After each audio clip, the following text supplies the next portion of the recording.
There's something nobody tells you when you're growing up. Something the world quietly, systematically hides from you, not out of malice, but because it benefits everyone around you if you never figure it out. They teach you to share, to apologize, to smile, even when you don't feel like it. To hold the door, to keep the peace, to swallow your words before they offend someone. They call it kindness. They call it decency. They call it being a good person, but you've felt it, haven't you? That hollow feeling after you say yes when every cell in your body was screaming no. That slow burn in your chest when someone takes advantage of you once again, and you say nothing because that's what good people do. That quiet rage you bury underneath a polite smile day after day, year after year, until you can barely remember what it felt like to want something for yourself without immediately feeling guilty about it.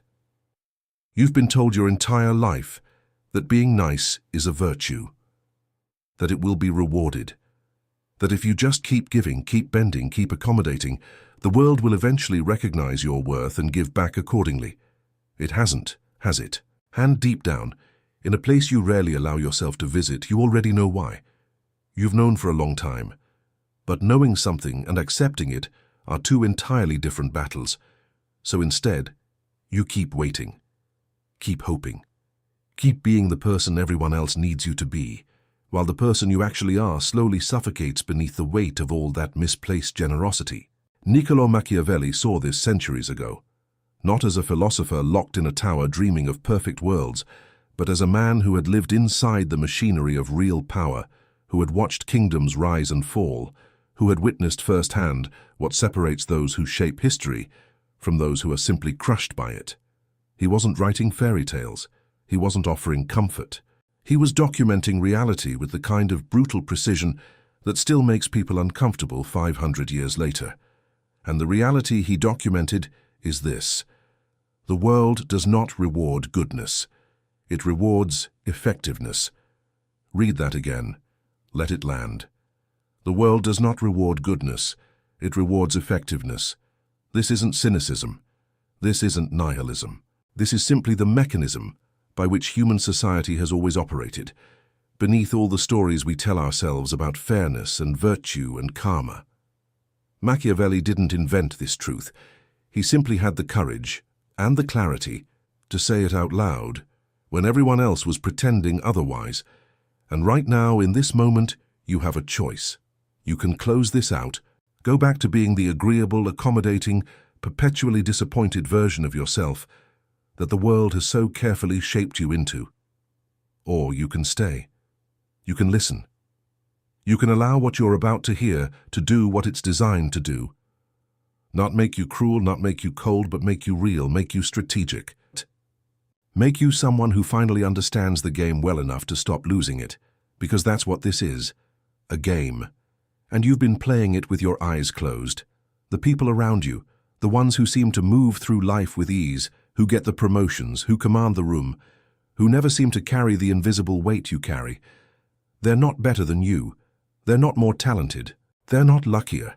They simply learned at some point something you were never taught. They learned that kindness, when it is not strategic, is not a virtue. It is a liability. It is an open wound that the world will bleed without hesitation. Think about the last time you were truly, completely, unconditionally nice to someone, not because you wanted something in return, genuinely, purely nice. What happened? Did they rise to meet your generosity?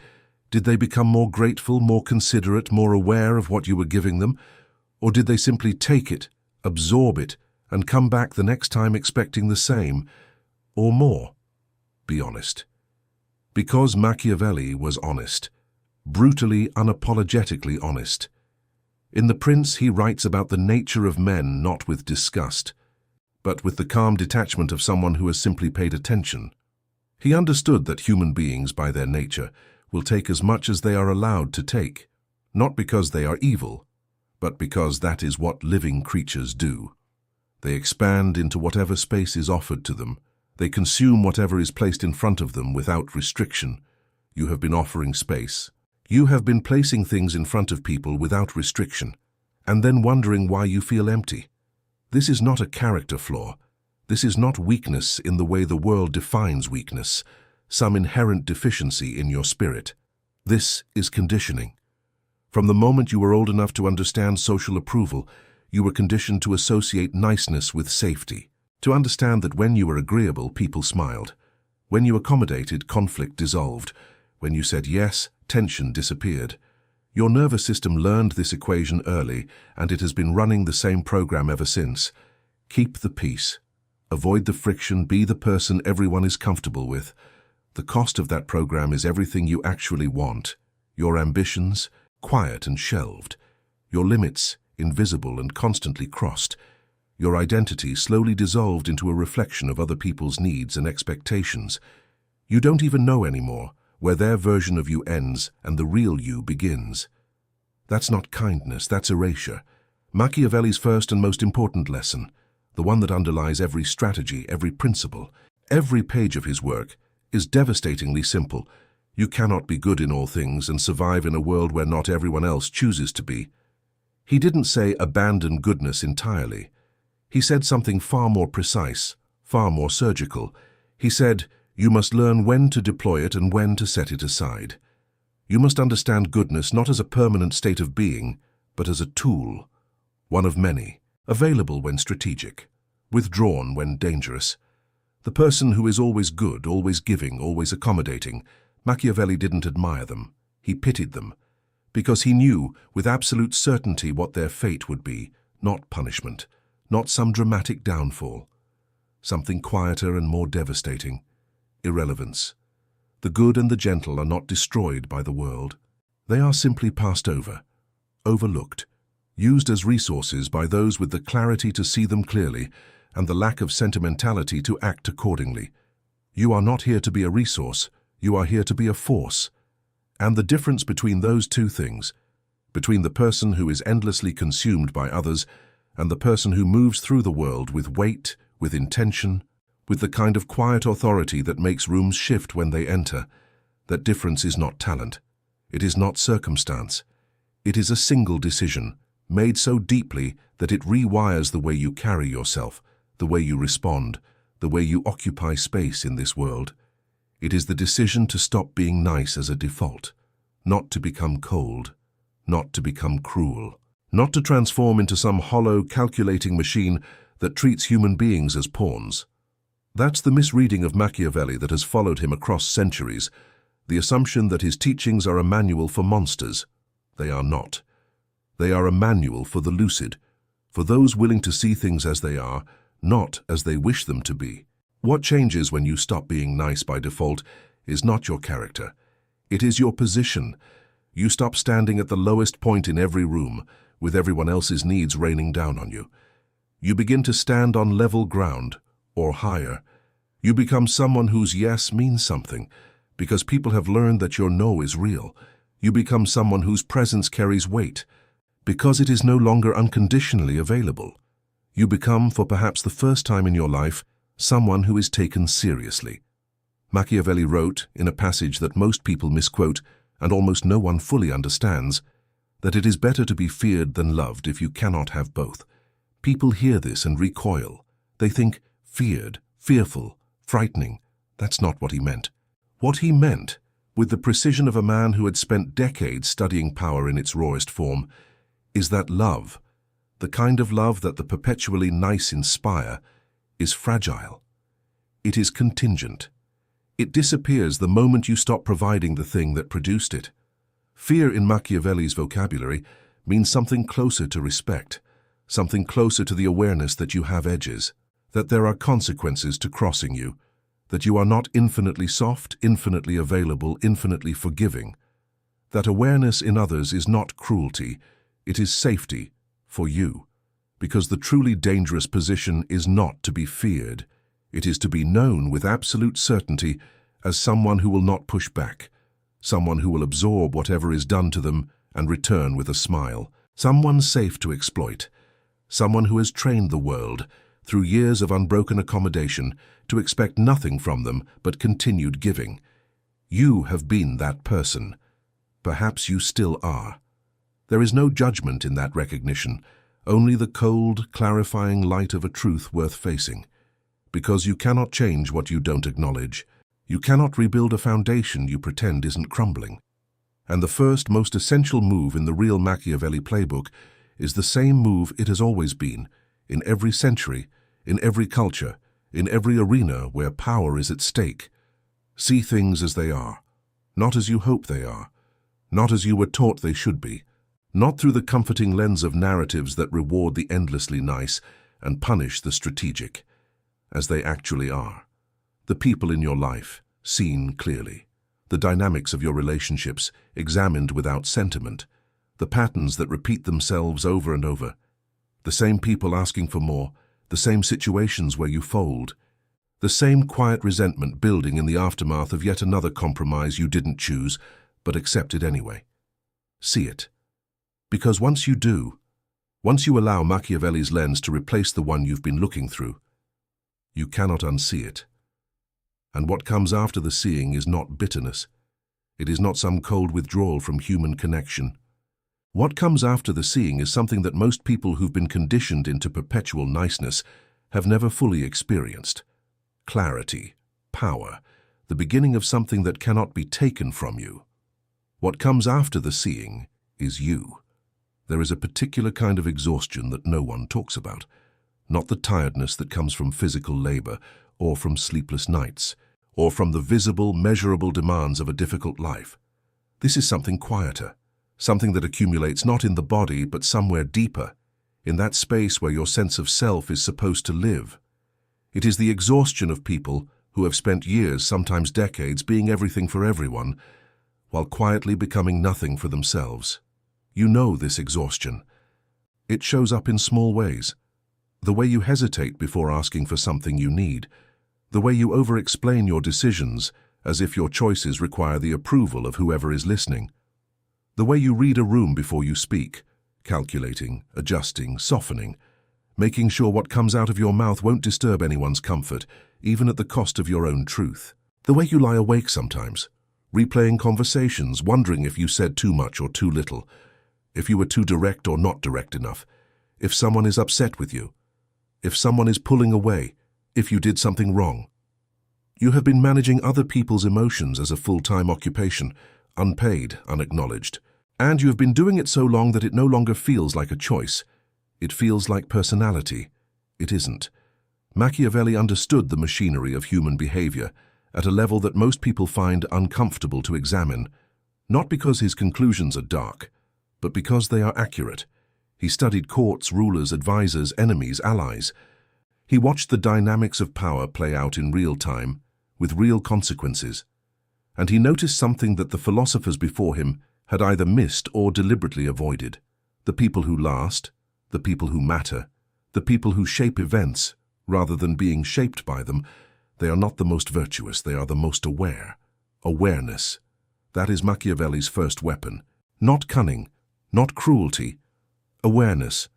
The aware person walks into a room and sees it as it actually is, not as they hope it is, not as social convention suggests it should be. They see the hierarchies, who defers to whom, who occupies space without apology, who shrinks, who expands. They see the transaction, what is being given, what is being taken, what is being pretended. They see, with a calm and unsentimental eye, the exact nature of every relationship in the room, not to exploit it, to navigate it. Because you cannot navigate terrain, you refuse to acknowledge. The perpetually nice person walks into the same room and immediately begins performing, adjusting their posture to seem less threatening, softening their voice to seem more approachable, laughing a little too readily at things that aren't quite funny, agreeing a little too quickly with positions they haven't fully considered, making themselves smaller, warmer, more frictionless, because somewhere in their nervous system, alarm bells are ringing, and the only way they know to silence those bells is to make sure everyone around them is comfortable. Do you recognize yourself in that? Because here's what Machiavelli would tell you, with the directness of someone who has no patience for comfortable lies. That performance is costing you everything, not just your energy, not just your time, your position, your credibility, your identity. Every time you make yourself smaller to accommodate someone else's comfort, you are communicating something, not with words, People rarely respond to words the way they respond to behavior.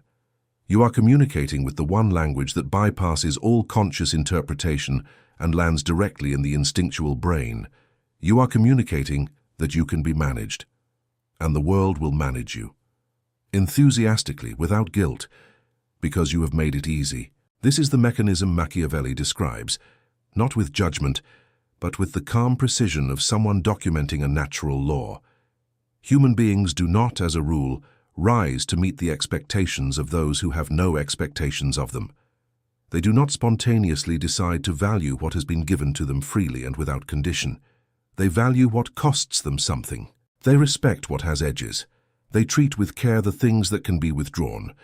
Think about the relationships in your life where you feel most taken for granted, not the ones with dramatic conflict. Those at least acknowledge that something is at stake. The ones where you are simply assumed, where your presence is expected rather than appreciated, where your effort is absorbed without comment, because it has always been there and there is no reason to believe it won't continue to be, where you could give slightly less, or nothing at all, and weeks might pass before anyone noticed. How did those relationships get there?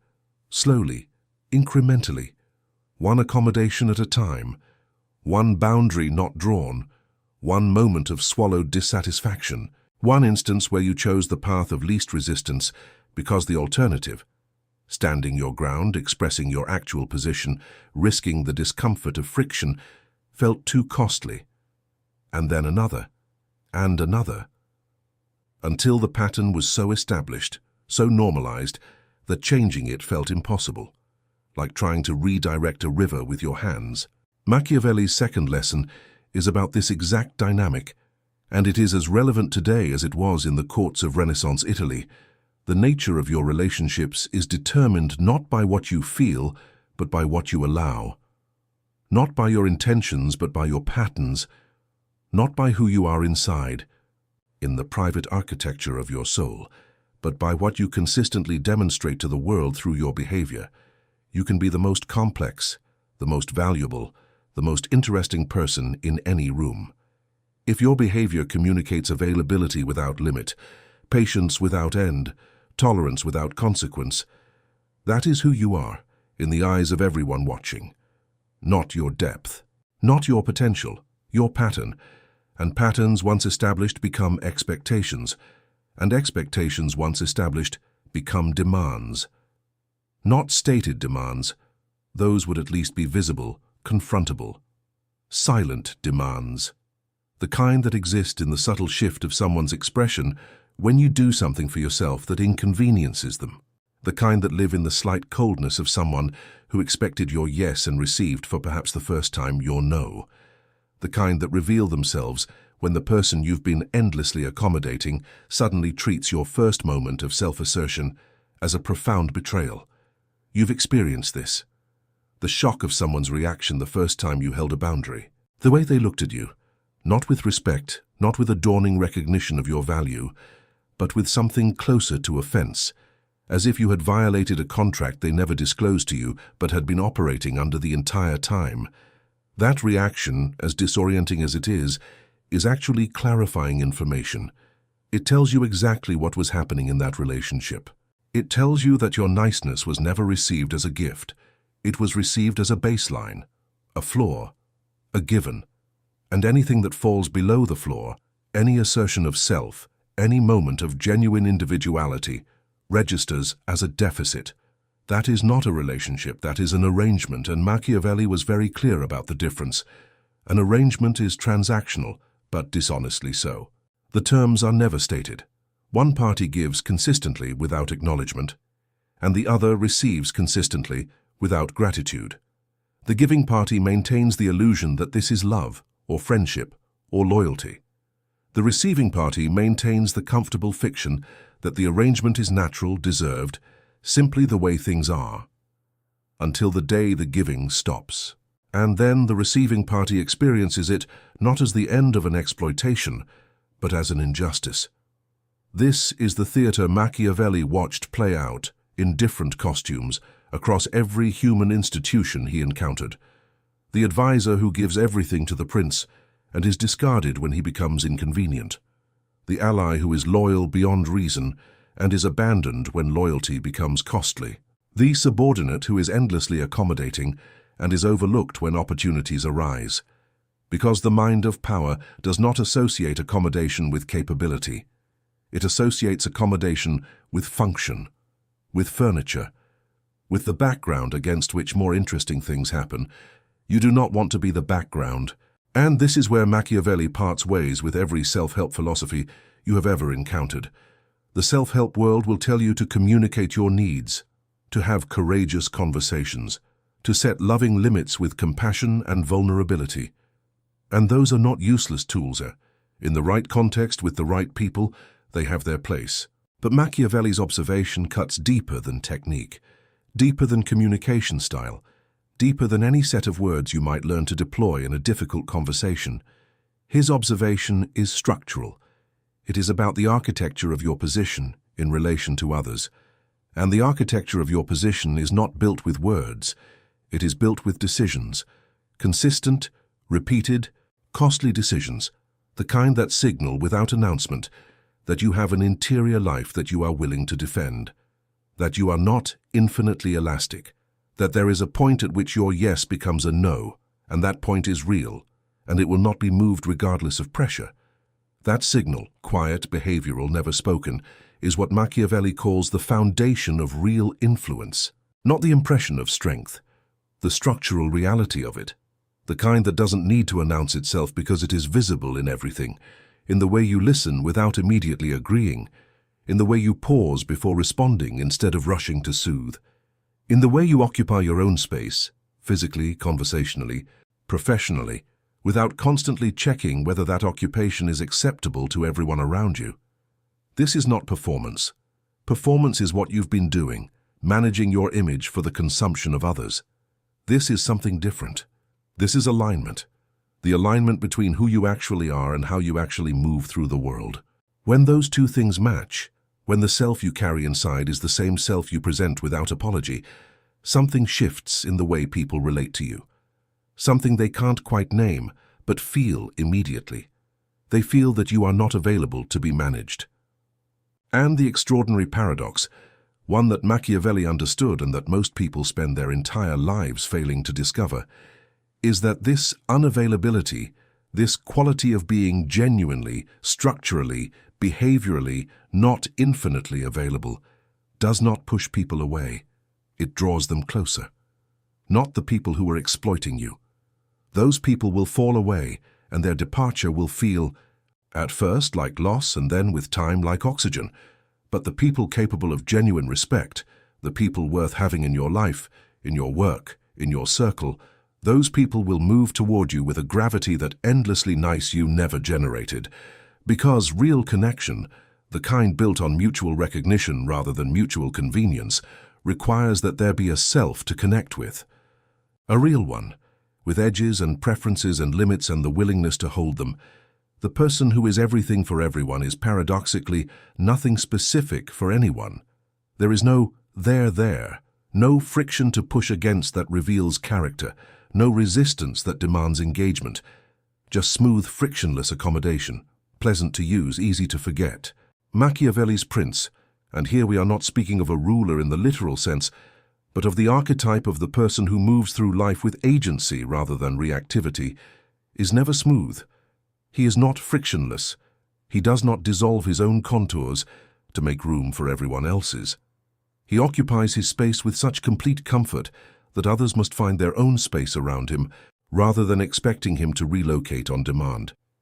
This is what it means to stop being nice, not to become an obstacle, not to become difficult for the sake of difficulty, but to stop treating your own self as something that must constantly yield to the pressure of other people's wants, expectations, and comfort.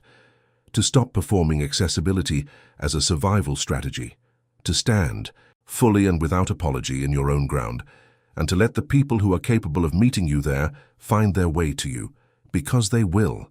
They always do. When something real is standing somewhere, the people with eyes to see it will find it, and the people who only came for the accommodation, who needed you small to feel comfortable around you, will find someone else to diminish. And you will watch them go without the desperation of someone who believes they cannot afford to lose anyone. Because that is what changes, ultimately. Not the tactics, not the techniques, not some set of strategic behaviors you've memorized and are deploying on the world. What changes is the belief underneath all of it. The belief that you need to be liked by everyone to be safe. That conflict is catastrophic. That losing someone's approval is a crisis to be avoided at any cost.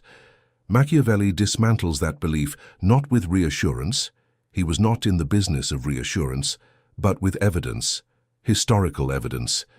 The evidence of every ruler, every leader, every figure who shaped events rather than being shaped by them. None of them were universally liked. All of them had enemies. Most of them faced rejection, opposition, betrayal, and moved through it not by becoming more accommodating, but by becoming more grounded, more certain of their own direction, more anchored in their own assessment of what mattered and what didn't. The question Machiavelli asks, the one he asks you right now, across 5 centuries, is not whether you are a good person. You probably are, that's not in doubt. The question is whether being good, as you have understood and practiced it, is serving the life you actually want to live. Whether the niceness you've been performing is producing the outcomes you've been hoping for. Whether the price of perpetual accommodation, the exhaustion, the invisibility, the slow erosion of self, is one you are genuinely willing to keep paying. If the answer is yes, if the life you have is the life you want, then none of this is for you. Go in peace. But if the answer is something else, if there is something in you that has been waiting quietly for permission to stop shrinking, if there is a version of yourself that you have glimpsed, briefly, in moments of unusual clarity, a version that is present without being pleasing, strong without being cruel, real without apology, then stay with this, because what comes next is not theory, it is architecture, the precise, practical, Machiavellian architecture of becoming someone who cannot be reduced. There is a moment, and if you have lived long enough, you have had it at least once, where something in you goes completely still, not the stillness of peace, the stillness of recognition, where you see with sudden and terrible clarity a pattern that has been running your life without your conscious participation, where the story you've been telling yourself about who you are and why you do what you do collides with the evidence of what has actually been happening, and for a moment everything you thought you understood about yourself becomes a question. That moment is not comfortable. Machiavelli never promised comfortable. But that moment is the beginning of everything that matters. Because before you can change the structure of how you move through the world, you have to understand, precisely without self-pity and without self-condemnation, what that structure currently is. You have to look at the architecture of your own behavior with the same cold, clear eye that Machiavelli turned on the courts of power, not to punish yourself for what you find, to understand it. Because understanding is the only foundation on which anything real can be built. So let's look, clearly, at the specific ways that excessive niceness operates in a life, not as abstract character traits, but as concrete recurring behaviors that produce concrete recurring outcomes. The first pattern is what Machiavelli would recognize immediately as the surrender of initiative. The perpetually nice person does not lead interactions, they respond to them. They wait to see what the other person needs, what the room requires, what the situation demands, and then they shape themselves accordingly. This feels, from the inside, like sensitivity, like attunement, like being a good listener, a considerate presence, an emotionally intelligent human being. And in its healthiest form, that's exactly what it is. But in the pattern we're examining, it is something else entirely. It is the abdication of self. The decision, made so automatically that it no longer feels like a decision, to let the external world set the terms and then adapt to whatever those terms happen to be. The consequence of this is invisibility. Not the dramatic invisibility of someone who has been excluded or rejected, something quieter, more insidious. The invisibility of someone who has become so reliably adaptive that no one can quite locate them in the room. You agree too readily for your agreement to mean anything. You adjust too quickly for your original position to register. You are, in the most fundamental sense, unreadable, Not because you are mysterious, but because you have no apparent fixed point, no North Star that people can orient themselves in relation to, no consistent gravity. And people, Machiavelli knew, are drawn to gravity. They organize themselves around fixed points. They follow what does not move when pressured. The person who shifts with every wind is not experienced as flexible. They are experienced as unreliable. As someone who cannot be trusted to hold a position when holding it becomes costly. And in the real mathematics of influence and respect, trustworthiness is everything. Not the trustworthiness of someone who is always kind, but the trustworthiness of someone who is always themselves. The second pattern is the preemptive apology. Listen for it in yourself. It's subtler than it sounds. It's not just the literal words, "I'm sorry," deployed before anything has gone wrong. It is every linguistic softening, every hedge, every unnecessary qualification you insert into statements that didn't require them. This might be a stupid idea, but I don't know if this is right, but maybe I'm wrong, but sorry to bother you, but each of these micro-surrenders individually seems harmless, polite even, but their cumulative effect on how others perceive you, and more importantly, on how you perceive yourself, is devastating. Machiavelli understood the semiotics of power long before the word semiotics existed. He understood that how you present an idea is inseparable from whether people receive it as valuable. When you preface your thoughts with apologies, you are instructing the listener how to receive what follows, as something tentative, uncertain, not fully committed to. You are essentially saying this might not be worth your time, and people, who are busy and self-interested and constantly making rapid assessments about where to invest their attention, will take you at your word.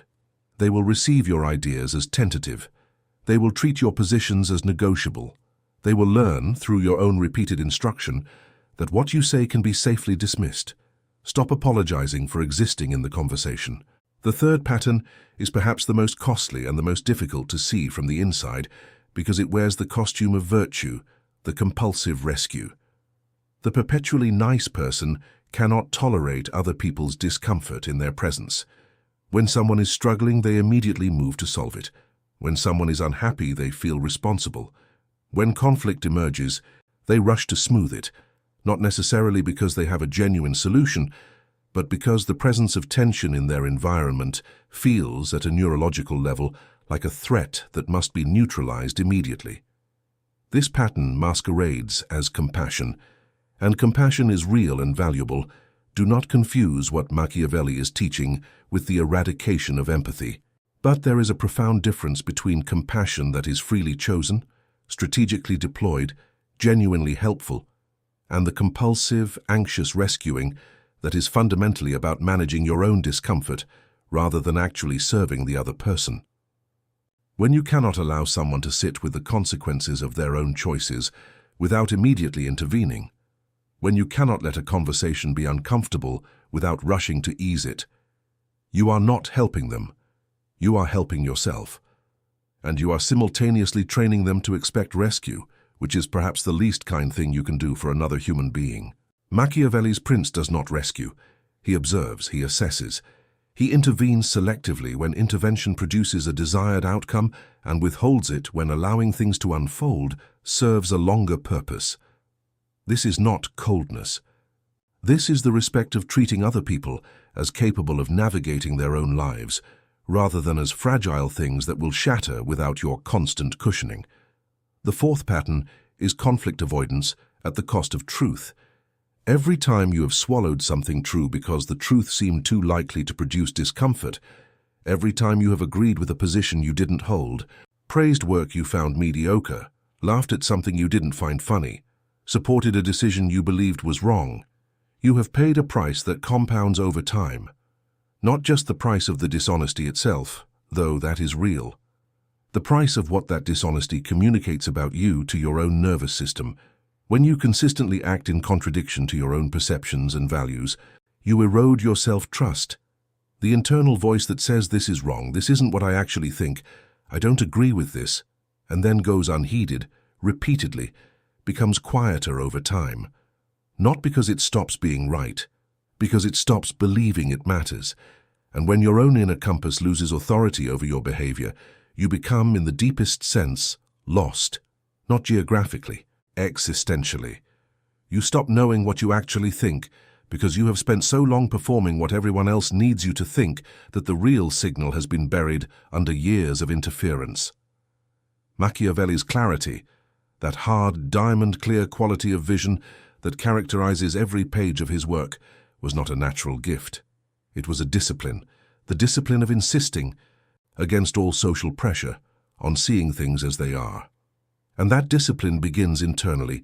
It begins with the commitment to know your own position before you offer anyone a curated version of it, to have a genuine response before you manufacture an acceptable one. What does this look like in practice? It looks like the pause, the small, almost imperceptible pause before you respond to someone. Not a dramatic silence, not a power play, but a genuine moment of internal consultation. What do I actually think about this? What is my real response? And then, and this is the part that requires something close to courage, at least at first, saying it, not aggressively, not as a performance of authenticity, simply as the natural consequence of being someone who has a genuine interior life and has decided to let it speak. It looks like the incomplete sentence, the thought you don't finish with, "but maybe I'm wrong." The position you hold without immediately offering an exit ramp for anyone who might disagree. The idea you present as your actual view, not as a tentative hypothesis awaiting the world's approval before it is allowed to exist. It looks like the comfortable silence, the moment where the natural human impulse to fill every gap, smooth every texture, resolve every ambiguity with more words and more agreeableness is simply not acted upon, where you let the quiet be quiet, where you let the discomfort be uncomfortable, briefly, and discover that nothing catastrophic happens on the other side of it. Machiavelli writes about the quality he calls virtù, a term that has been catastrophically mistranslated as virtue in the conventional sense, and which means something far more dynamic, far more operational.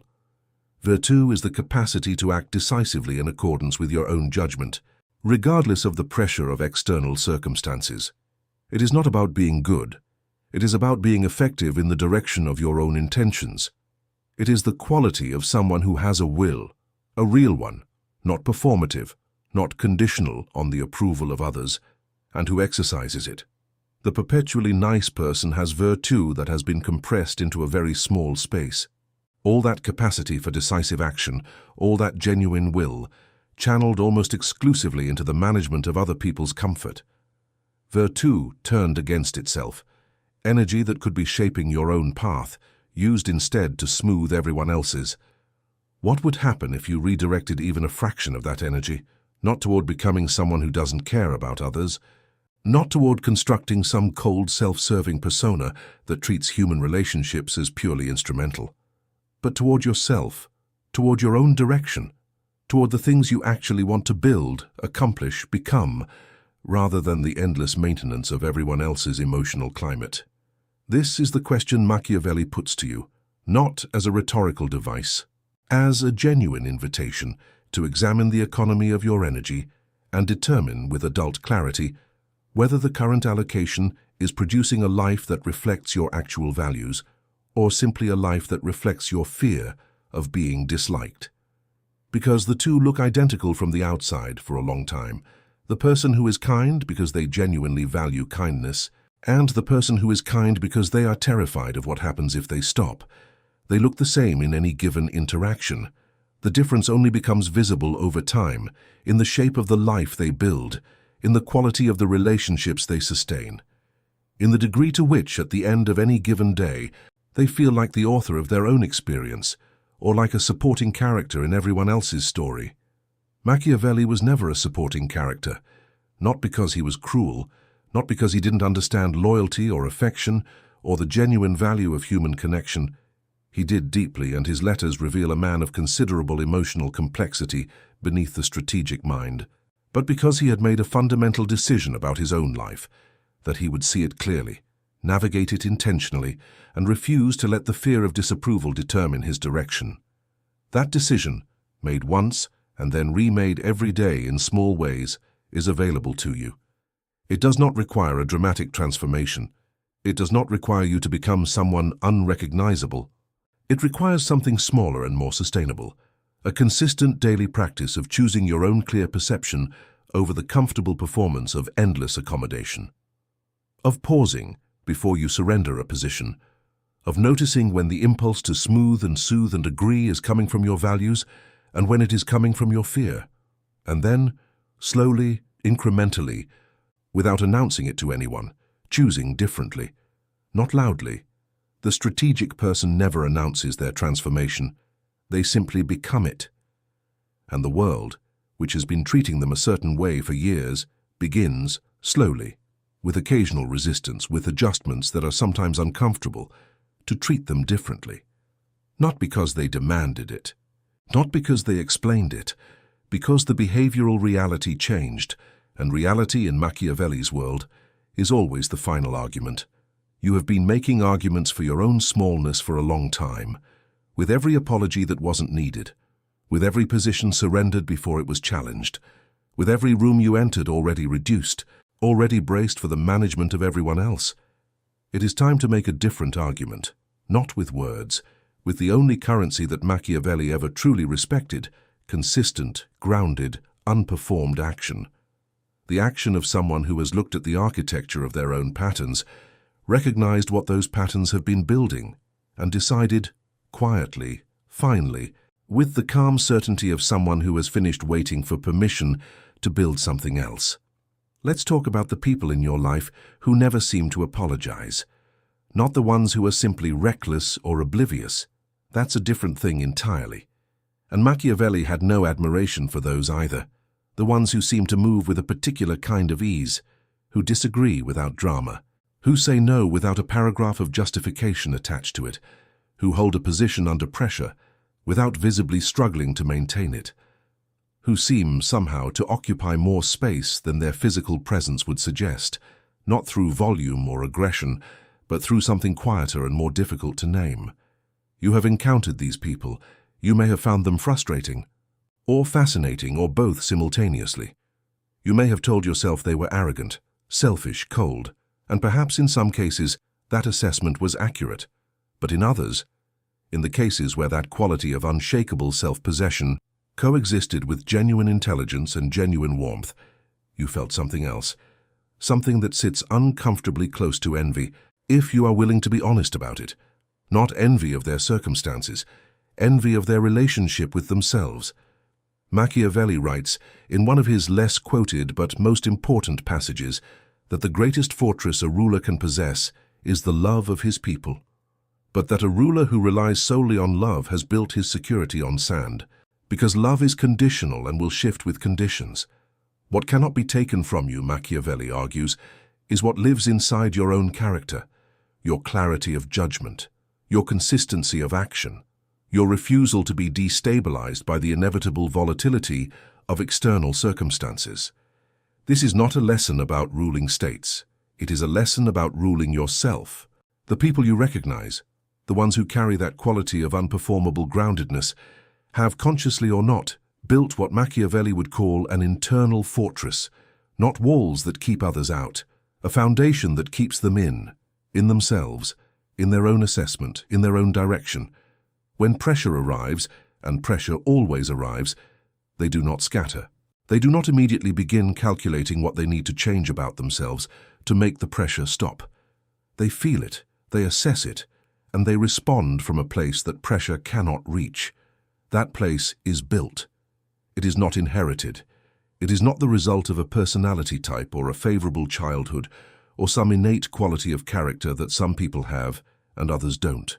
It is constructed deliberately through a series of choices made in moments when the easier thing, the nicer thing, the more accommodating thing, was available and was not taken. Every time you choose your own clear perception over the performance of agreement, you lay one stone. Every time you let a silence be uncomfortable, without rushing to fill it with reassurance, you lay another. Every time you hold a position that is genuinely yours through the first wave of someone else's displeasure, not aggressively, not combatively, simply steadily, you add to a structure that compounds over time.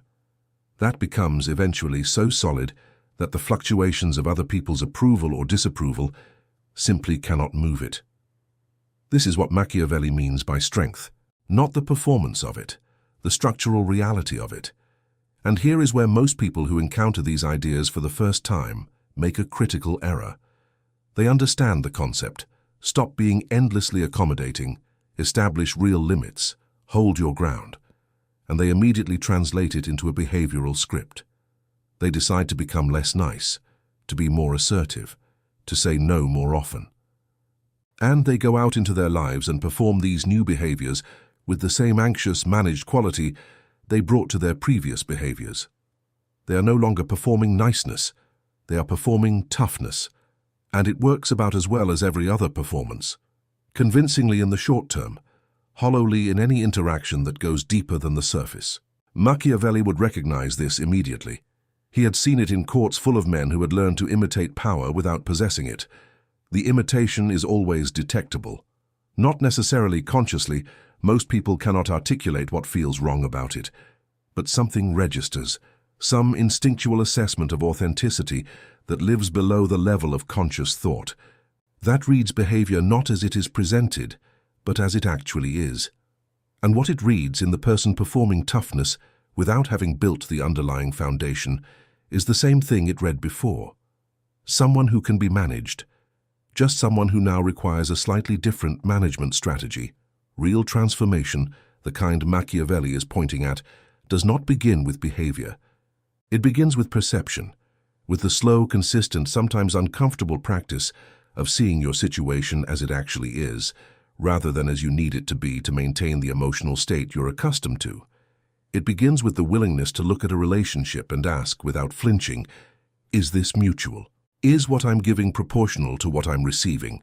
Not in some petty transactional accounting, but in the fundamental currency of respect, consideration, genuine recognition of my presence as a person rather than a function.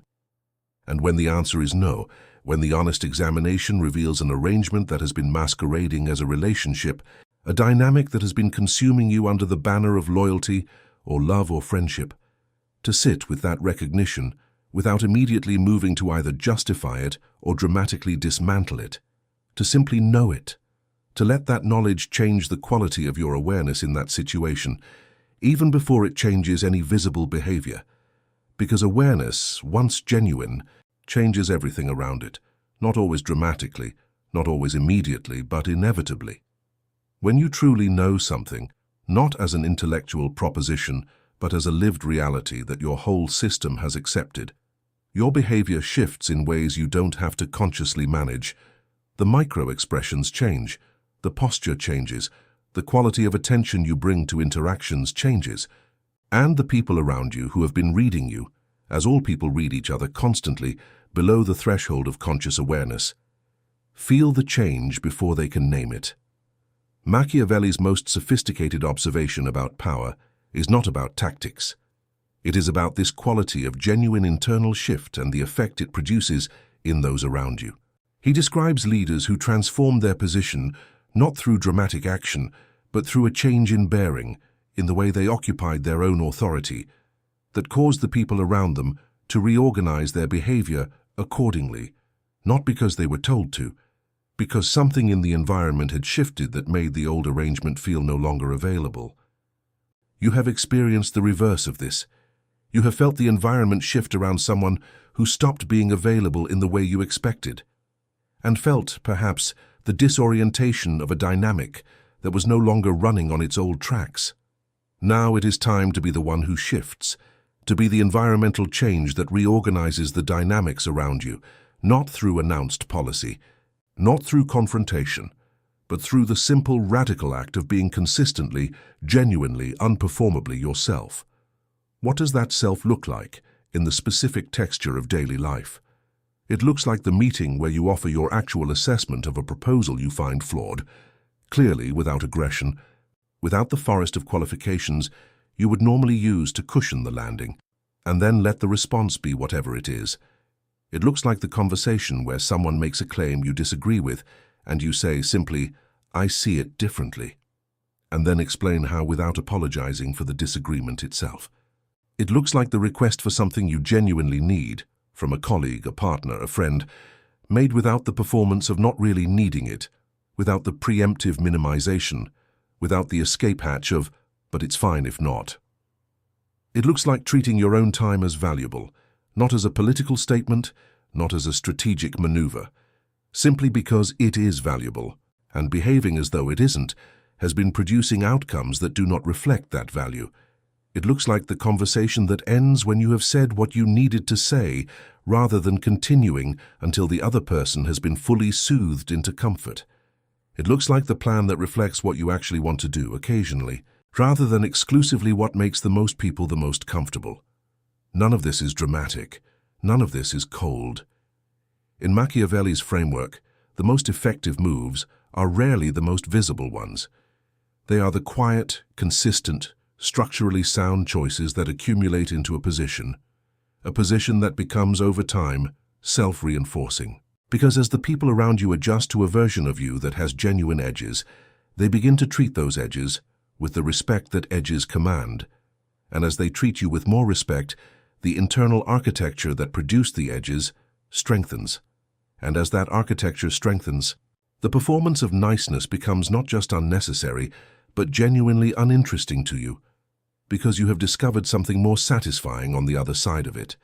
The satisfaction of coherence, of being the same person in every room, of not having to calculate, before you speak, whether what you're about to say is the version of your thoughts that will make this particular audience most comfortable, of inhabiting your own life as its primary author, rather than as a supporting character, endlessly deferring to everyone else's narrative. Machiavelli, in his private letters, the ones he wrote not as the political philosopher, but simply as a man, tired and often isolated, reflecting on what he had learned, returns again and again to a single theme beneath all the strategy and the power and the cold-eyed realism. The theme of integrity. Not moral integrity in the conventional sense, though that too had its place for him. The integrity of wholeness, of being one thing, undivided, consistent across contexts, of not being so many different performances to so many different people that you lose the thread of who you actually are.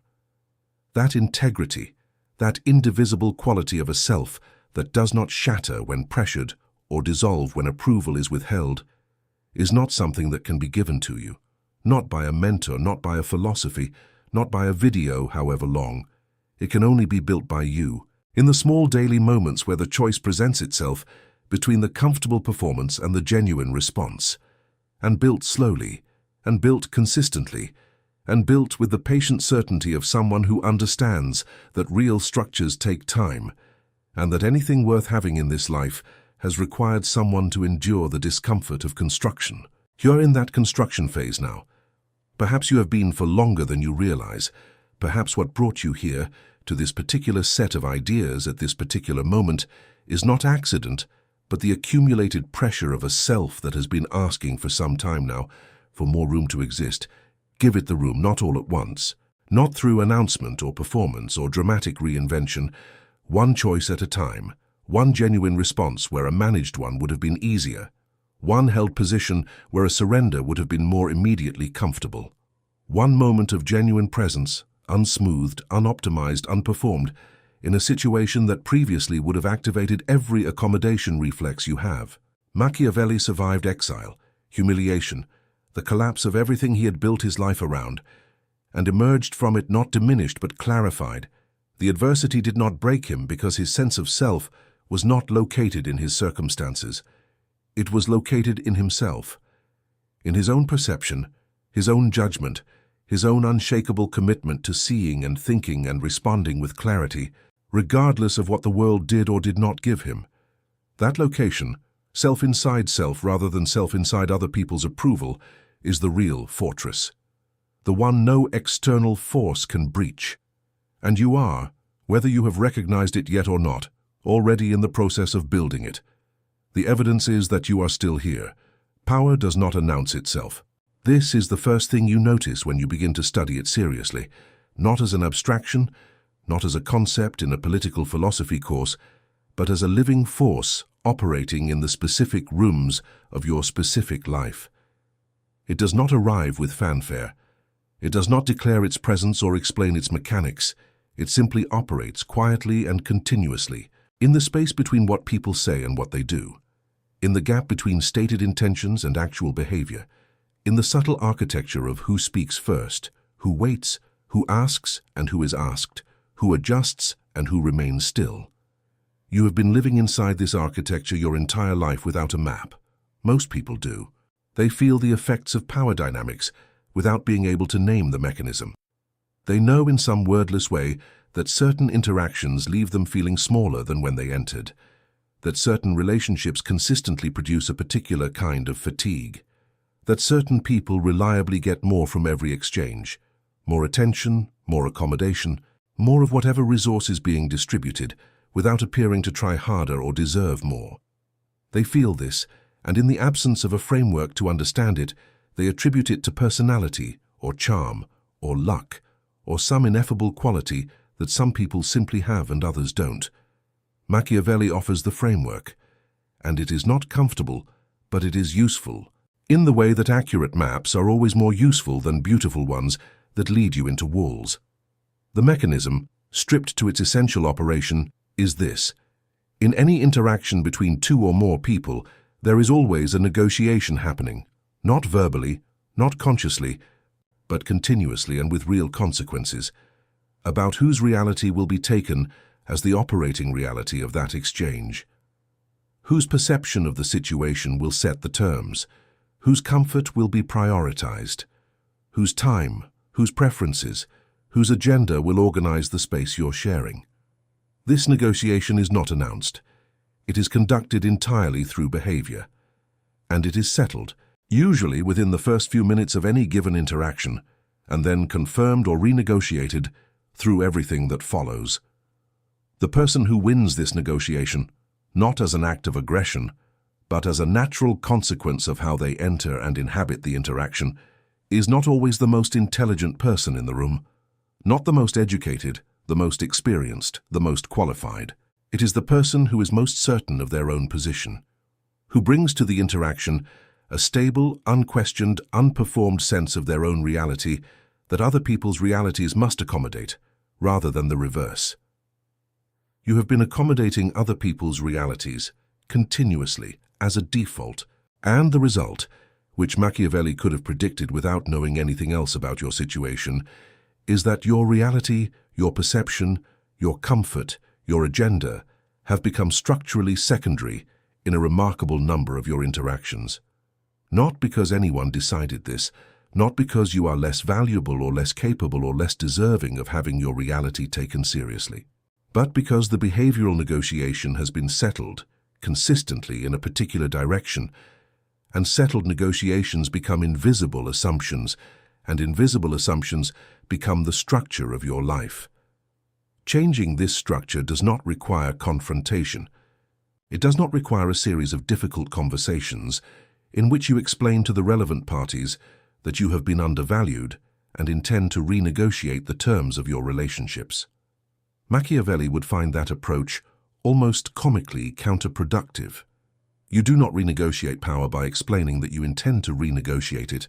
You renegotiate it by behaving differently and letting the behavioral reality speak for itself, as it always does, more persuasively than any words. What does this behavioral renegotiation actually look like in the texture of specific moments? It looks like entering a conversation without having already decided, before a single word has been exchanged, to yield to whatever the other person needs. That pre-yielding, that anticipatory surrender, is invisible to the conscious mind, but completely legible to the instinctual one. People feel it when they encounter someone who has already made themselves available before being asked. And they respond to it the way living systems always respond to available resources, by using them. Not maliciously, automatically. The way water finds the lowest point, not because it intends to flow downhill, but because that is simply what water does when the gradient exists. You have been the lowest point, reliably, predictably, and water has been flowing to you from every direction. Machiavelli's solution is not to become the highest point, not to construct some artificial elevation of self-importance that must be constantly maintained against the pull of gravity. It is to become level, to enter every interaction at the same altitude as the other person rather than below them, not to dominate, to meet, equally, without apology, without the anticipatory crouch of someone who has already decided they will need to manage whatever comes. This shift in entry position changes everything that follows. When you enter level, the negotiation about whose reality will set the terms is genuinely open, rather than settled before it begins. And in that open negotiation, something remarkable happens. The other person, who is accustomed to your pre-yielding, encounters something different. They encounter a presence that requires them to actually show up in the exchange, rather than simply consuming what you've prearranged for their comfort. And most people, when the alternative to showing up is not getting what they came for, will show up. This is Machiavelli's counterintuitive discovery about the effect of firmness on human behavior. The endless accommodator believes that if they stop accommodating, people will leave, will become hostile, will find someone easier to deal with, and some will, the ones for whom you are genuinely only a resource, who have no interest in an actual relationship with an actual person. Their departure, as previously mentioned, is oxygen. But the majority, the people who are capable of genuine connection and have simply been lazy about it because you made it unnecessary, will respond to your newfound presence not with hostility, but with a kind of surprised engagement, as if you had come into focus for the first time, as if there is suddenly someone to actually talk to, rather than a surface to talk at. That experience of being encountered rather than used, engaged rather than managed, is the beginning of every relationship worth having. Machiavelli was not, despite the centuries of misreading, opposed to genuine human connection. He valued loyalty deeply, perhaps above almost everything else. He simply understood that loyalty built on accommodation is not loyalty. It is convenience. And convenience lasts exactly as long as it remains convenient. Genuine loyalty, the kind that holds through adversity, through disagreement, through the inevitable rough passages of any significant relationship, is built on respect. And respect is built on the perception that the person you are dealing with is real, has genuine substance, cannot be indefinitely bent without breaking in ways that will cost you something. The person others are loyal to is never the person who has been easiest to be around. It is the person who has been most consistently, most recognizably, most irreducibly themselves, even when that consistency was inconvenient, even when that self was not always the most comfortable presence in the room, even when knowing them required something rather than nothing. Think about the people in your own life who have commanded your deepest respect and loyalty, not the ones you simply liked, the ones you have genuinely trusted, genuinely admired, whose opinion has mattered to you in a way that went beyond social comfort. Almost certainly, they are not the people who agreed with you most readily. They are not the ones who adjusted themselves most seamlessly to whatever you needed in any given moment.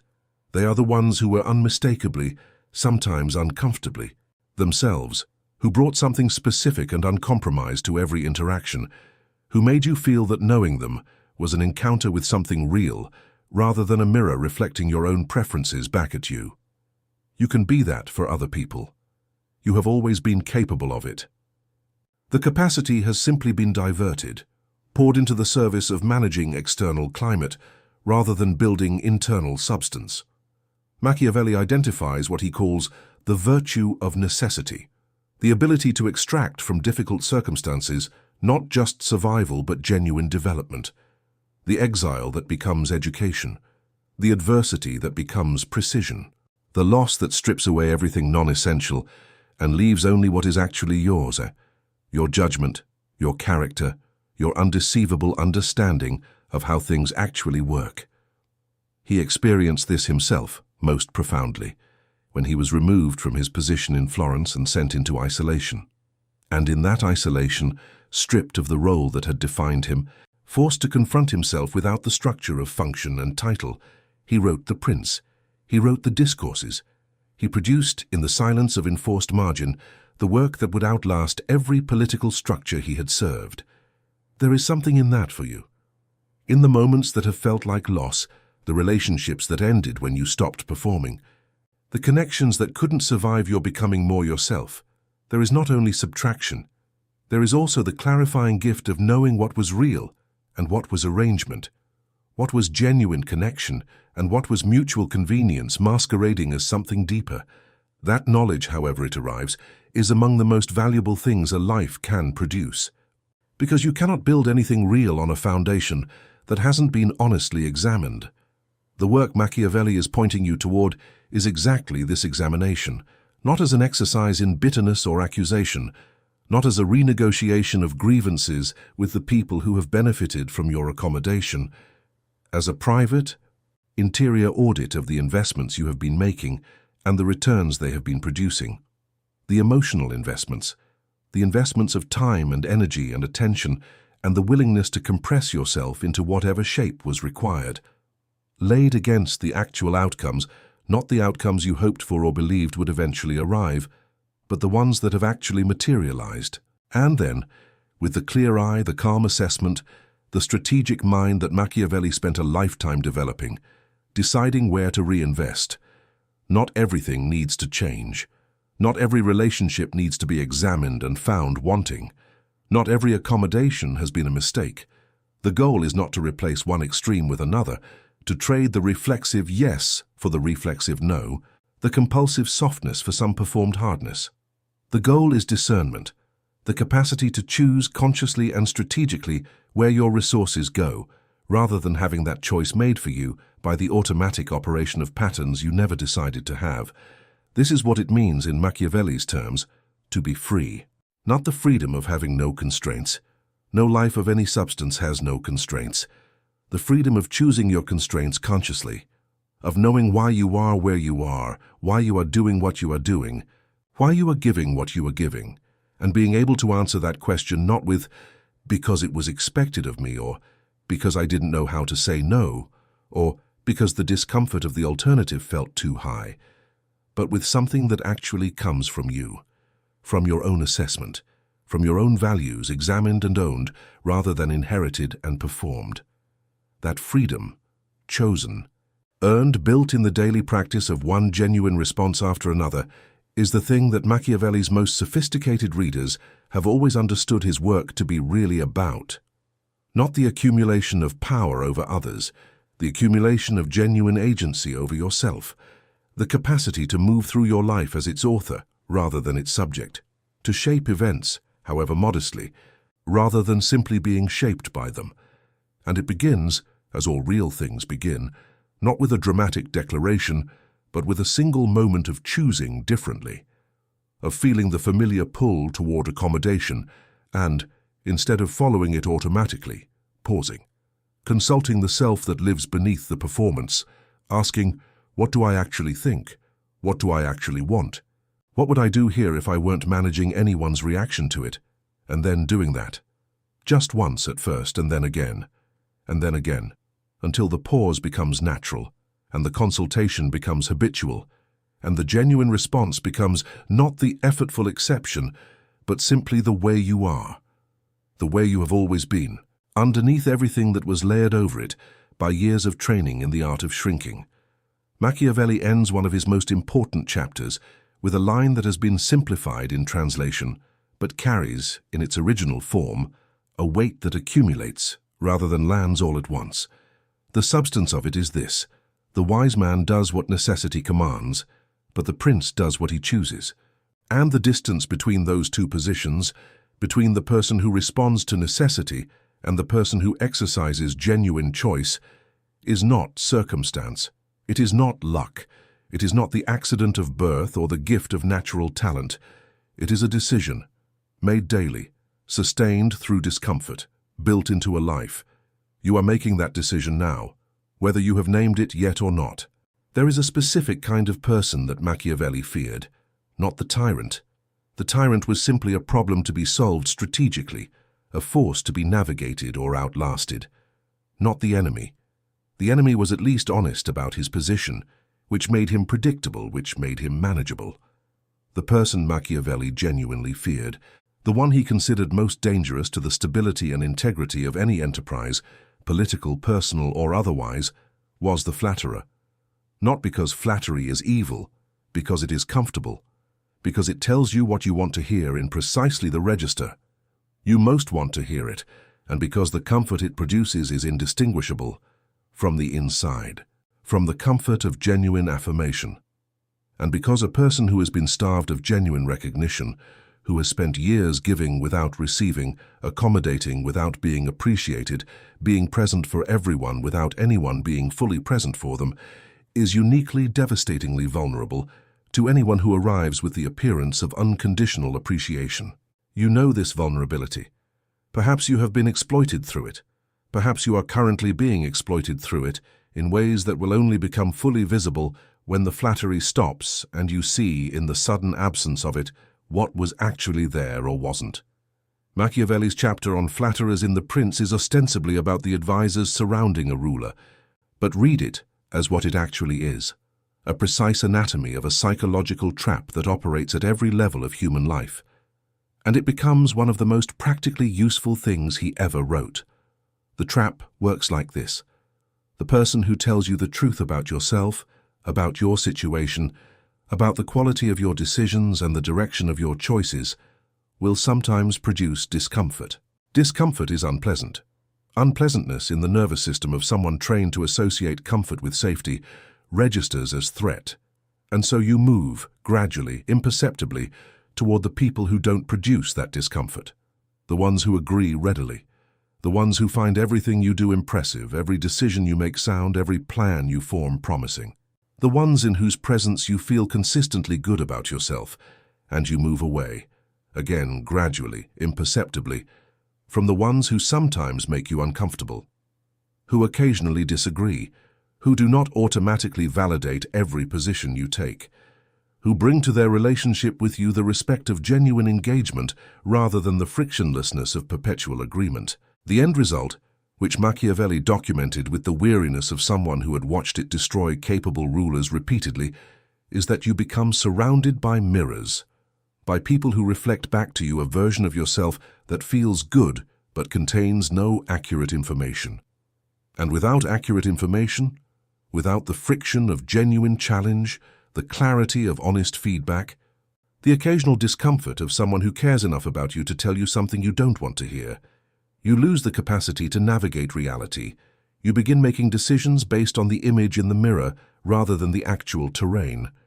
And the actual terrain does not adjust itself to match your preferred image of it. This is why Machiavelli insists, with unusual emotional intensity for a writer who is otherwise almost entirely clinical, that the prince must actively cultivate the capacity to receive hard truths, must create the conditions, through demonstrated non-retaliation, through visible appreciation of honesty over flattery, through the consistent choice of accurate information over comfortable information, in which the people around him feel safe to tell him what is actually true.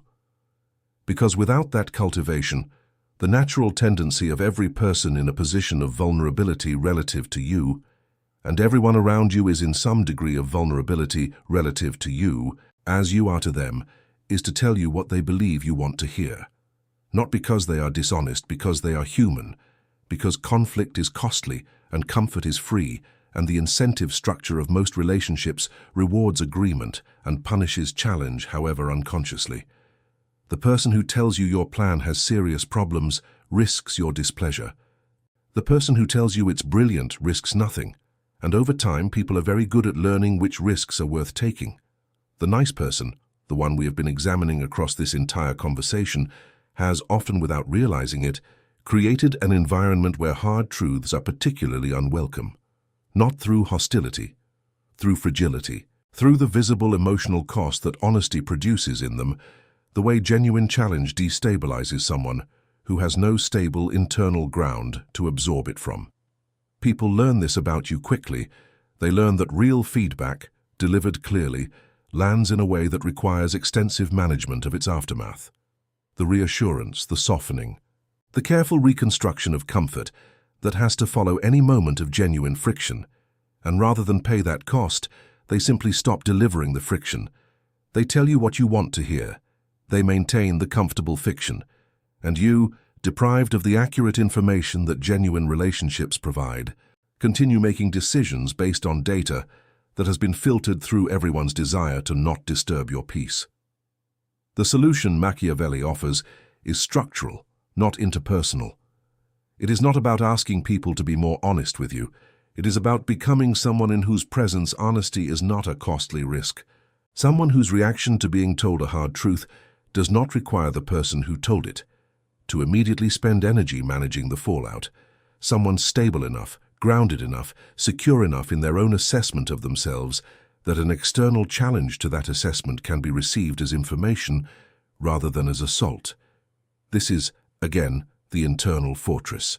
The self that is solid enough to hear difficult things without shattering, to receive criticism without collapsing into either self-recrimination or defensive hostility. To hold the question, is this true? Is there something accurate here that I need to integrate, without that question feeling existentially threatening?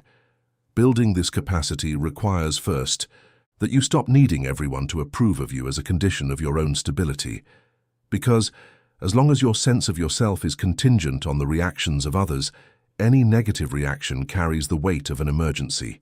Any disagreement feels like rejection. Any criticism feels like condemnation. And from that place, from the emotional state of someone in an emergency, no accurate assessment of anything is possible. You are simply managing the crisis, not navigating reality. Machiavelli's prince is never in an emergency about other people's opinions of him, not because he doesn't care. Caring about how others perceive you is simply intelligence, a source of useful information, but because his sense of his own reality, his own worth, his own direction, is not located in that perception. It is located elsewhere, in his own clear assessment of his own actions, his own judgment of his own decisions, his own honest accounting of his own character, which he maintains with as much rigor and as little sentimentality as he brings to everything else. This internal accounting, this willingness to look at yourself with the same clear, unsparing eye that Machiavelli turned on the world, is perhaps the most demanding aspect of what he is teaching.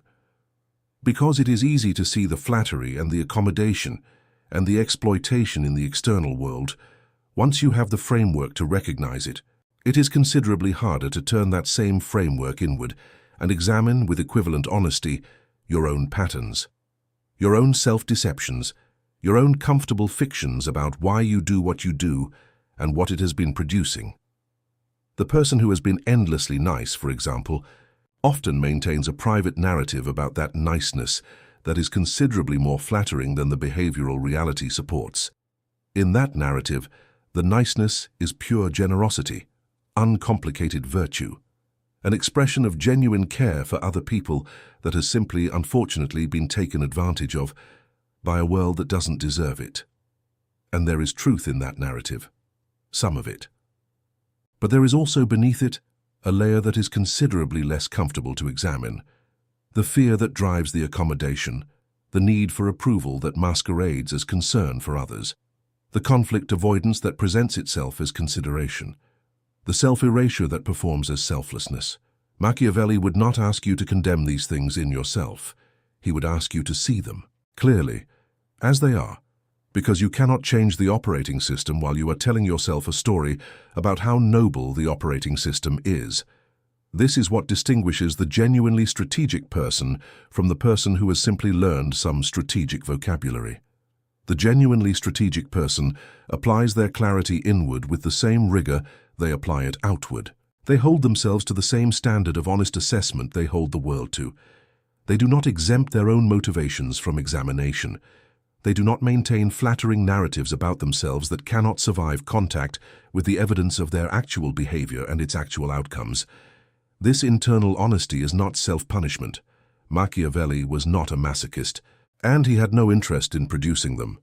It is simply the precondition of genuine competence, of the kind of clear-eyed effectiveness that produces real outcomes rather than just well-intentioned effort.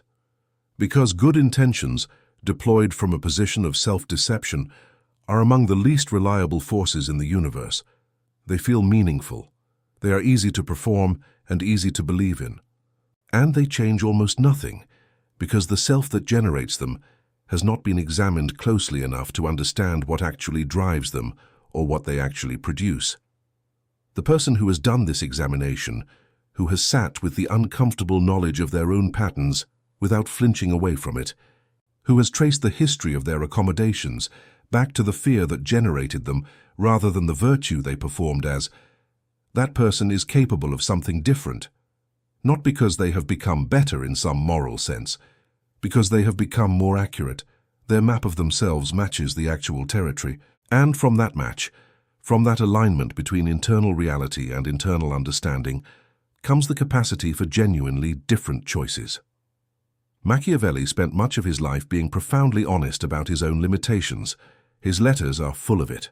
The self-aware acknowledgement of his own contradictions, his own failures, his own distance from the ideals he articulated. This did not diminish him. It equipped him. It gave him the kind of operational self-knowledge that is worth infinitely more than any idealized self-image, because it meant he could work with what was actually there, rather than with what he wished was there. You have what is actually there. Whatever it is, however much accommodation has become habitual, however many patterns are running on automatic, however deeply the conditioning of endless niceness has embedded itself in your nervous system, you have exactly what is there. And that, worked with honestly, examined clearly, redirected with patience and consistency, is more than enough. Because transformation, real transformation, the kind that holds through pressure rather than collapsing the first time someone pushes back, does not require you to be someone else. It requires you to be yourself more completely. To recover from underneath the performance of what everyone needed you to be, the actual person who was there before the performance began, who is still there, quieter now, more patient than you might expect, waiting with something close to relief for the moment when you stop managing the world's comfort, long enough to remember what it feels like to simply be. That person is strategic, not because they have learned a set of techniques, because they have stopped lying to themselves, and the clarity that produces is the most powerful strategic asset any human being can possess. Machiavelli knew this. He built everything he ever thought or wrote on this foundation. The willingness to see inward and outward without the distorting filter of what he wished were true.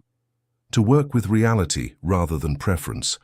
To hold, without sentiment, the accurate picture of any situation, including the situation of himself, and then from that accuracy, to move.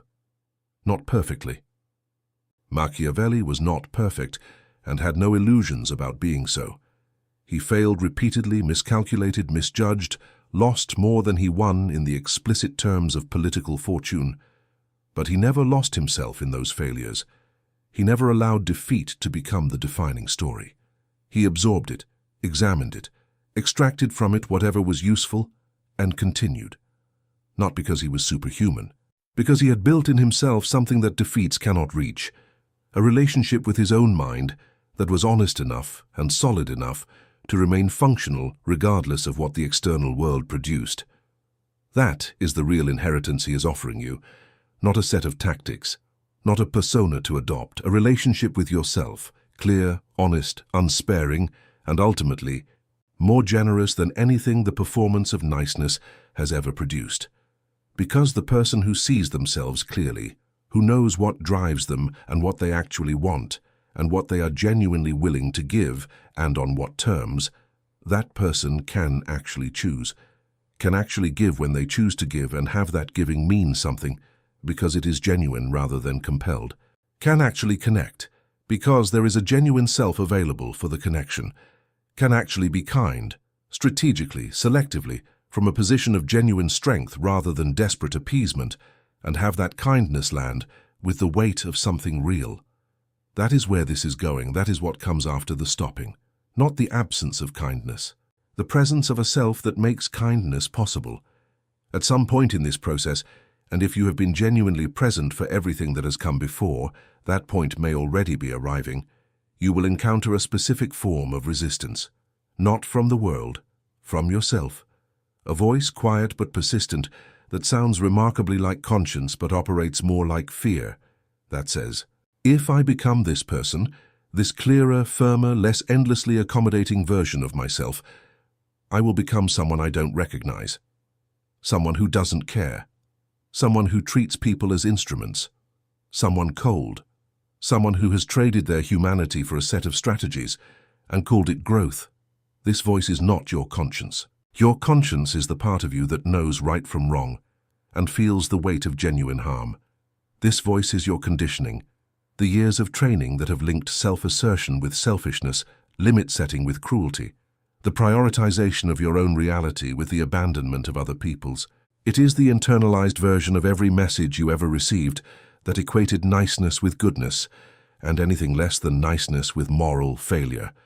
Machiavelli anticipated this resistance, not in you specifically, he couldn't have, but in the general human tendency to confuse the map for the territory, to confuse the performance of virtue with virtue itself, to believe that because something feels kind, it is kind, and that because something feels hard or uncomfortable or demanding, it must therefore be cold.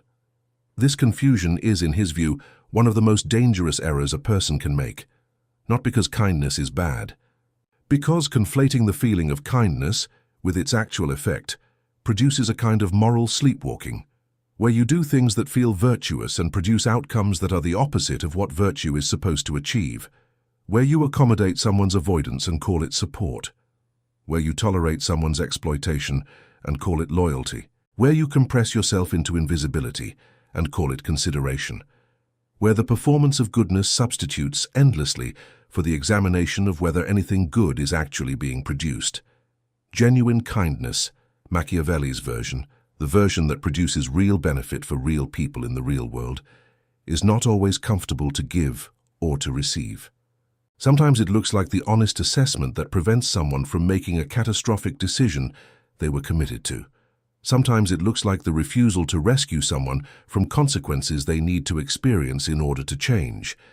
Sometimes it looks like the limit that communicates to someone who has been taking you for granted that their behavior has a cost, and that cost, if they value what you bring to their life, is worth examining and adjusting. None of these things feel nice in the moment. All of them over time produce outcomes that genuine niceness, the managed, frictionless, conflict-avoiding variety, almost never does. This is Machiavelli's distinction between what he calls appearing good and being effective. The appearing good person prioritizes the maintenance of a particular image, kind, generous, selfless, universally liked, over the production of genuine outcomes. The effective person prioritizes actual results, real benefit, real connection, real impact, over the management of how they appear while pursuing them. These two orientations are not always in conflict, but when they are, and they are regularly in any life of real substance, the appearing good person will always choose the image over the outcome, will smooth the surface rather than address the depth, will say what makes everyone comfortable rather than what might make someone reconsider something important. You have been choosing the image for a long time, not because you are shallow, the opposite almost certainly, but because the image was safer, because the alternative, the genuine engagement, the honest friction, the willingness to be sometimes uncomfortable and sometimes disliked in the service of something real, carried a cost your nervous system at some point decided was too high. What has changed, if you have been genuinely present for this conversation, is not yet your behavior. It is your awareness of the cost of the alternative, the cost of continuing to choose the image. Because that cost was always there, it simply wasn't being tallied consciously. The exhaustion you attributed to life being difficult, rather than to the specific effort of performing a self that isn't entirely yours. The relationships that felt hollow despite your consistent investment in them.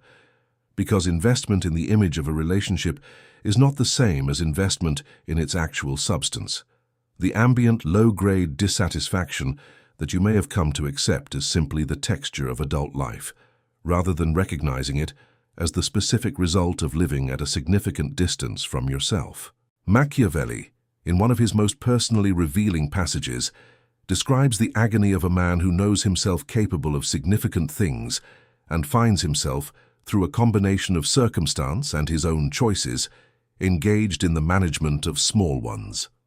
The gap between capacity and expression, between who you actually are and how you're actually living, is not abstract pain.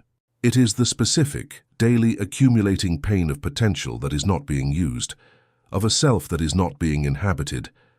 That gap in the person who has been shaped by years of excessive accommodation is often considerable, because the accommodation required the compression of actual self, the preferences, the limits, the genuine reactions, the real opinions, the specific weight of an individual perspective on the world, and the expansion of performed self. And performed self takes up space without producing substance. It fills the hours without filling the life. What Machiavelli is offering, ultimately, is not a philosophy of power in the conventional sense. It is a philosophy of presence, of taking up, fully and without apology, the space of your own existence, of bringing the actual person, with all their edges and opinions and limits and specific, irreducible character, into contact with the world, rather than sending a managed representative in their place. This is where the strategic and the personal converge in a way that his critics have never quite managed to account for. Because the person who is fully present, who is genuinely themselves in every room, who does not shrink or soften or adjust themselves beyond recognition for the comfort of their audience, that person is not just more effective in Machiavelli's strategic sense, they are more alive, more specifically recognizably, undeniably themselves. And that quality of aliveness, of genuine, unperformed presence, is among the most compelling forces in any human interaction.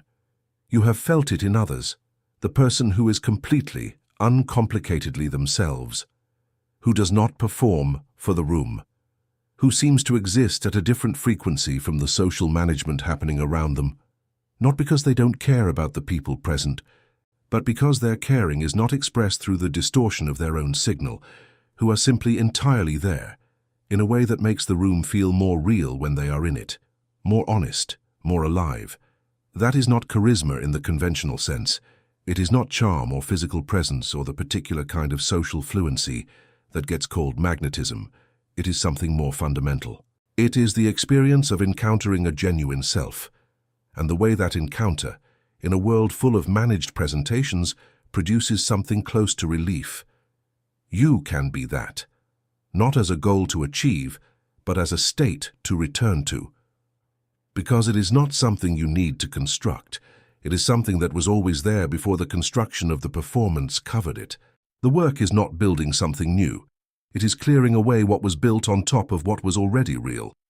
Machiavelli's most personal writing, the letters to his friend Francesco Vittori, written during his exile, with no audience to perform for and nothing to gain from impression management, reveals a man engaged in exactly this kind of clearing. The letters are startlingly intimate for someone whose public work is so strategically controlled. In them he is funny, self-deprecating, genuinely tender, full of the specific texture of a real human life, the boredom, the longing, the small pleasures, the frustration, the love for his work and his family, and the particular quality of an afternoon in the countryside. There is no performance in them, no calculation of effect, just a man writing to a friend being entirely himself. And in being entirely himself, he produced something that has lasted 500 years, not because it was strategically crafted to last, because it was genuine. And genuine things have a kind of structural integrity that performed things never achieve. They hold their shape under pressure, over time, across the vast distance between the moment of their creation and the moment of their encounter by someone somewhere, who recognizes in them something true. Your life can have this quality. Not as a monument, not as something built for the assessment of others, whether contemporaries or posterity, but as a lived experience, as something that, from the inside, feels like yours, fully and specifically and irreducibly yours, not assembled from other people's expectations and requirements, not shaped primarily by the management of their reactions, but built from the actual material of your actual self, your genuine preferences, your real limits, your specific way of seeing the world that is like no one else's way of seeing it, and that the world loses something by not encountering in its full, uncompressed, unperformed form. This is what stops being nice actually means, at its deepest level. Not the adoption of a harder exterior, not the performance of a different persona, the stopping of the performance altogether, the return, one small choice at a time, to the self that exists when no one is watching, when there is nothing to manage, and no impression to maintain, and the only question is, what is actually true for me in this moment, in this situation, in this life? That question, asked genuinely, answered honestly, acted on consistently, is more transformative than any tactic, more durable than any strategy, more powerful in the real sense of the word than any amount of studied influence or calculated positioning.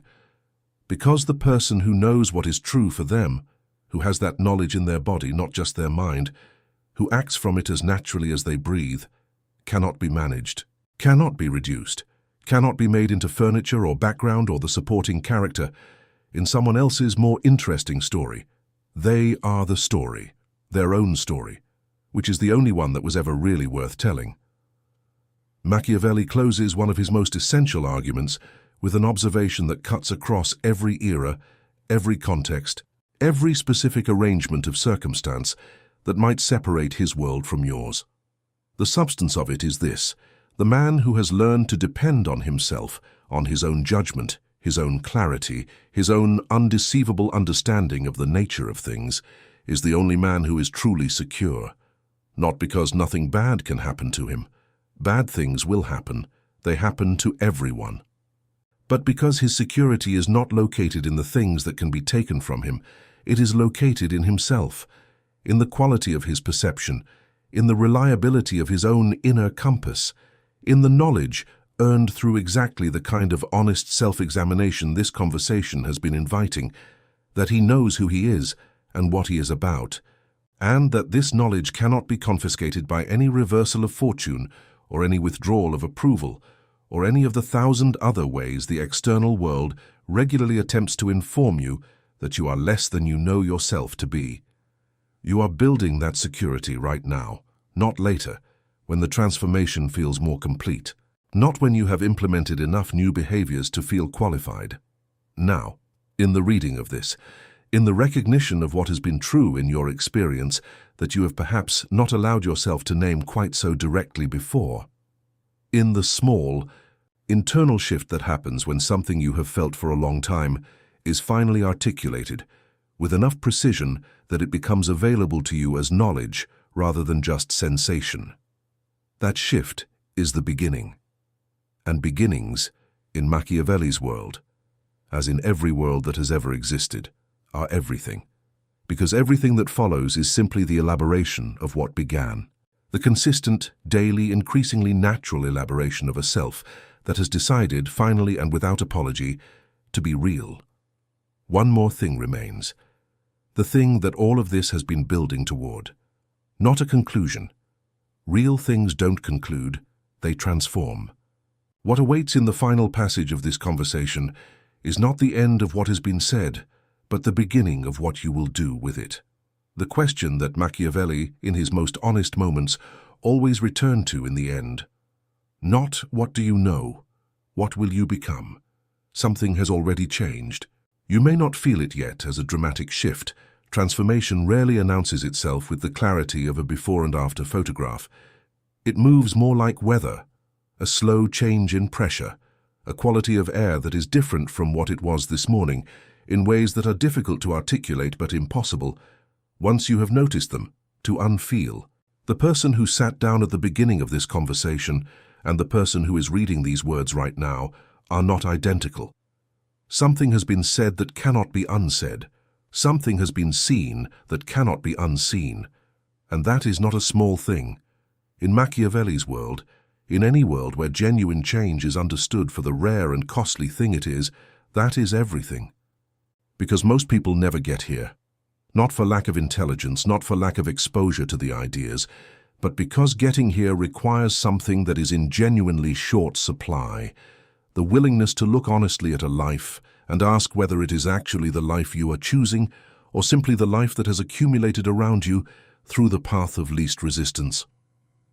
That question, asked seriously, with the full weight of your actual experience behind it, is not comfortable. And the human capacity for avoiding discomfort is, as Machiavelli documented with such patient exhaustiveness, essentially limitless. You did not look away. That matters more than you know. Machiavelli spent the last years of his life in a condition that most people would have experienced as defeat. Removed from power, stripped of influence, watched by enemies, uncertain of his legacy, living on a small farm outside Florence, while the city he had served with everything he had moved on without him. By the metrics the world uses to measure success, position, recognition, the visible accumulation of the things that signal that a life has mattered, he had lost, substantially, irrevocably, as it appeared. And in that condition, in the specific crucible of having everything external stripped away, he wrote the work that would define him across 5 centuries, not despite the adversity, because of it, because the loss of everything that had been layered over his actual self left him finally and completely with only that self. With his own perception, unclouded by the management of position, with his own judgment, uncompromised by the performance of acceptable opinion, with his own understanding of the world, distilled by decades of close observation into something so concentrated and so clear that it has never stopped being relevant. This is the paradox that sits at the heart of everything he taught, and that this entire conversation has been circling toward from the beginning. The person who stops needing external validation in order to function, who has built, in the interior space of their own character, something stable and self-sustaining enough to operate without the continuous fuel of other people's approval. That person becomes, paradoxically and inevitably, more valuable to the world, not less, more. Because what they bring to every interaction is not the anxious performance of someone who needs the interaction to go well in order to feel okay about themselves. It is the grounded, unforced presence of someone who was okay before they arrived and will be okay when they leave, regardless of what happened in between. That okayness, that deep, structural, unperformed okayness, is not indifference. Do not confuse it with the emotional withdrawal of someone who has given up on connection. It is the opposite. It is the precondition of genuine connection. Because genuine connection requires 2 real people, and a person who has dissolved themselves into the continuous management of everyone else's comfort is not, in any meaningful sense, fully present as a person. They are present as a function, as a service, as a particularly warm and well-intentioned piece of furniture. What the world needs from you, what the specific people in your specific life are actually hungry for, beneath the comfort of the accommodation they have learned to expect, is not more of that. It is more of you, the actual you. With your actual perceptions and your actual limits and your actual weight as a presence in the world, the you that has opinions worth disagreeing with, that has edges worth navigating around, that takes up space in a way that requires other people to be real in return, because there is someone real here demanding that the interaction be genuine rather than managed. That demand, unspoken, structural, simply the natural consequence of your presence, is a gift, one of the most significant gifts you can offer another human being. The gift of being required to show up fully because the person across from you has done so, and there is no longer any comfortable space for the performance of connection in place of the thing itself.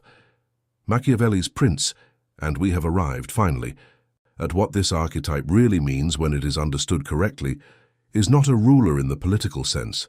It is not a dominator, not a manipulator, not the cold strategic machine that centuries of misreading have constructed in his place. The prince, at the deepest level of what Machiavelli intended, is simply the person who has taken full, conscious, undeflected responsibility for their own existence, who has looked at their life, its patterns, its dynamics, its outcomes, and decided to be its author rather than its subject, who has understood that the world will shape you with great efficiency and zero malice if you do not shape yourself first, and who has chosen, with the clarity that only genuine self-examination produces, to shape themselves, deliberately, consistently, without waiting for permission or comfort or the right set of circumstances. You are that person now. Not because you have arrived at some completed state. There is no completed state, and Machiavelli would have contempt for anyone who claimed to have reached one, but because you have made the essential turn, the turn from managed to intentional, from reactive to chosen, from the self that operates primarily in response to what the world requires of it, to the self that knows what it requires of the world and moves accordingly. What does this look like going forward? Not as a set of techniques to memorize, as a quality of life. It looks like waking up and, in that first moment of conscious awareness before the day's management begins, having a brief, honest conversation with yourself, not a motivational recitation, not a set of affirmations designed to produce a particular emotional state. Simply, what is true today? What do I actually want from this day? What matters and what is noise? That 2-minute consultation, genuine, unhurried, conducted with the same respect you would bring to a conversation with someone whose opinion you value, will do more for the quality of your decisions than any productivity system ever designed. It looks like the meeting, the conversation, the interaction where you arrive having already consulted yourself, where you know your actual position before anyone asks for it, which means you can offer it without the hesitation and qualification of someone who is figuring out what they think in real time under social pressure, which means what you say has weight because it has come from somewhere real.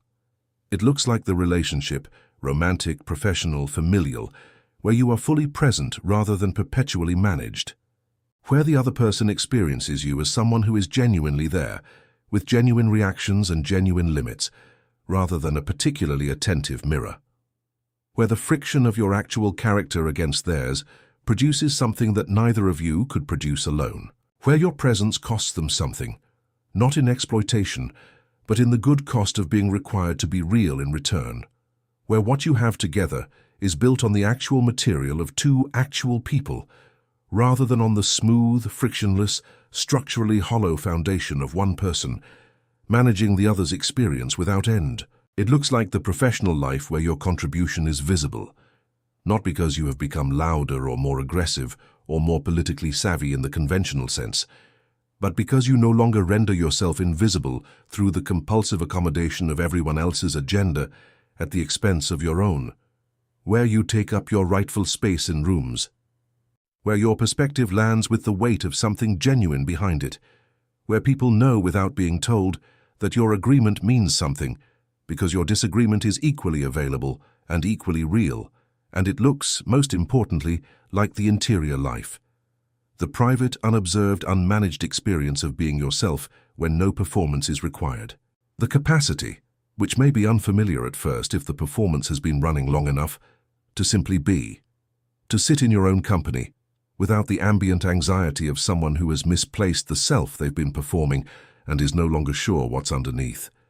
To know with a quiet and unshakable certainty who you are, not as a fixed destination, selves grow and change and should, but as a genuine and continuous presence. The experience of inhabiting yourself rather than watching yourself from a distance while someone else's version of you operates the controls. Machiavelli, in the letter that is perhaps his most revealing, written late at night after a day of what he describes with cheerful self-awareness as low and undignified rural diversions, says something that has always struck his most careful readers as the most honest thing he ever committed to paper. He describes going home at nightfall, removing his dirty clothes, and putting on the formal robes of the court, not to attend any court, but simply to sit alone with his books, with his thoughts, with the writers and rulers and thinkers of the past. He describes this daily ritual of entering his own interior life as crossing a threshold, as moving from the managed surface of his daily existence into the only space where he was, as he puts it, not ashamed to speak with them and ask them the reasons for their actions. That space, that interior room where you are not ashamed, where you ask real questions and receive real answers, where the performance stops and the actual person begins, that is what you are building access to, or rather what you are clearing the path back to. Because it was always there, it has always been there. Underneath every accommodation, every managed smile, every swallowed truth and surrendered position and preemptive apology, there has always been a self that knew better. That felt the cost. That registered, accurately and continuously, the gap between the performance and the reality.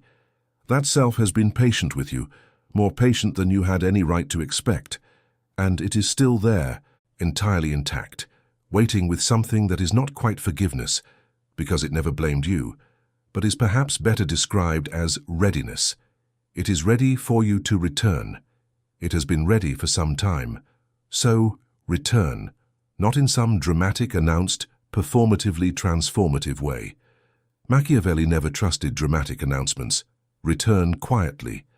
In the next conversation, with the next person, in the next moment, where the familiar pull toward accommodation activates, and you have the option, you have always had the option, to feel it, to acknowledge it, and to choose differently, to choose the genuine response, to choose the held position, to choose the self that was there before anyone taught you that being that self was too costly.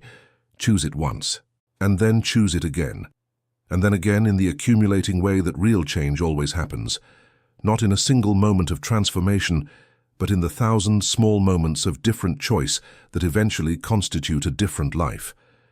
And as you build this, as the internal fortress takes shape stone by patient stone, you will notice something happening around you. The people who were feeding on your accommodation will seek it elsewhere, and you will let them go with less grief than you expect. The people who were waiting, without knowing they were waiting, for the real version of you to become available, they will arrive, or they will have been there all along and will simply now, for the first time, be able to find you. Because there is somewhere to find. Because you have stopped moving out of every room before anyone can locate you. The world will not become easier.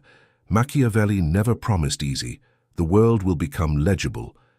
You will understand what is happening in it, in your relationships, your environments, your professional landscape, with a clarity that was not available to you when you were spending all your perceptual bandwidth managing surfaces. You will see the dynamics. You will read the negotiations.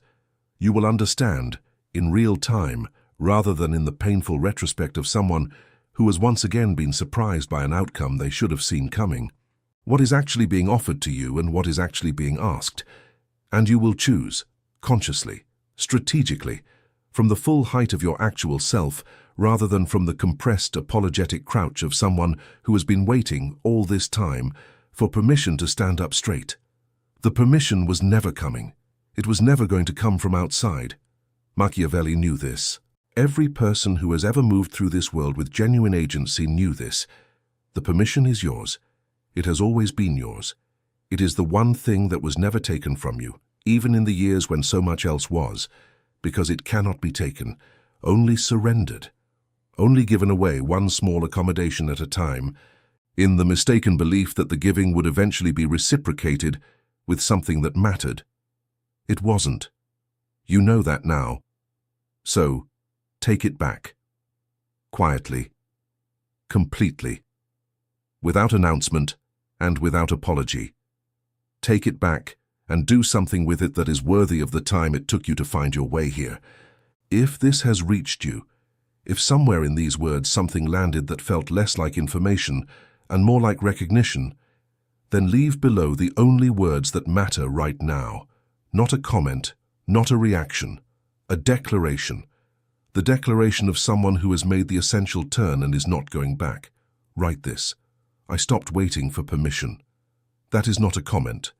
That is a line drawn, a threshold crossed, a version of yourself you are formally, publicly, irrevocably leaving behind, and a version stepping forward who does not need to be told twice. And if you are ready for more of this, for the continued, deepening, uncompromising work of becoming the most effective and most genuinely yourself version of the person you already are, then this channel is your fortress. Not a place where you are told what you want to hear, a place where you are told what you need to know. Subscribe not as a passive act, but as a conscious one, as the decision to keep returning to this space, this quality of honesty, this refusal to trade the difficult real for the comfortable performed. Machiavelli ended his greatest work not with triumph, but with a challenge, a direct, urgent, unadorned demand addressed to whoever was reading, across whatever distance of time or circumstance separated them from him. The substance of it has not changed in 500 years, and it will not change in 500 more. The work is yours, the life is yours, the self, complicated, specific, irreducible, worth every discomfort it costs to inhabit fully, is yours. Go now, and let your silence be your strategy, your presence be your power, and your refusal to shrink be the most eloquent thing you have ever said.